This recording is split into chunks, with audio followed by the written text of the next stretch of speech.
In question 3 of this exercise, the problem statement says, find the square roots of 100 and 169 by the method of repeated subtraction. What is this method of repeated subtraction? Well, this method is based on the fact that the sum of the first n odd natural numbers is equal to n square.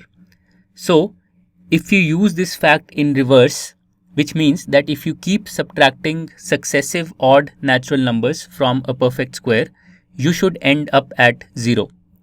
Let's take an example to understand this method. So before we go to the actual question, let's first take an example to understand this method. Let's take the perfect square number 25 and let's subtract successive odd natural numbers from this number. So first we subtract 1 and that gives us 24. Then we subtract 3, that gives us 21. Then we subtract 5 and that gives us 16. And then we subtract 7, that gives us 9. And then we subtract 9 and that gives us 0. So in all, to reach from 25 to 0, we subtracted 5 odd numbers over 5 steps, and those numbers were 1, 3, 5, 7 and 9. So we subtracted these 5 odd natural numbers from 25, and this means that 25 is the sum of the first 5 odd natural numbers, and hence 25 is equal to 5 square. And from here we can conclude that the square root of 25 is equal to 5. Now let's apply this method to find the square roots of the numbers 100 and 169. So first let's do the number 100. So we start from 100 and we keep subtracting successive odd natural numbers. So first we subtract 1, that gives us 99.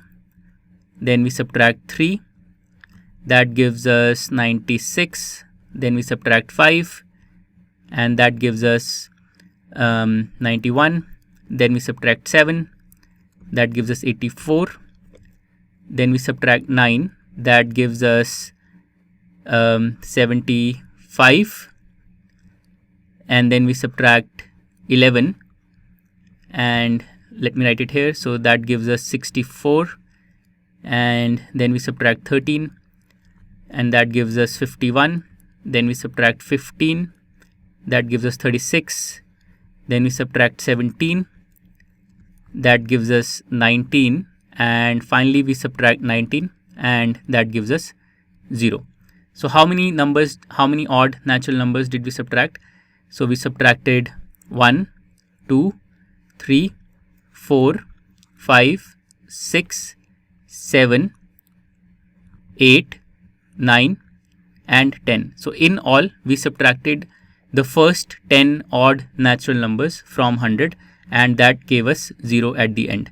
So this means that 100 is equal to the sum of the first 10 odd natural numbers. So 100 is equal to 10 square, and from here we can conclude that the square root of 100 will be equal to 10. So this is the answer for the square root of 100. Now let's do the square root of 169 in a similar manner.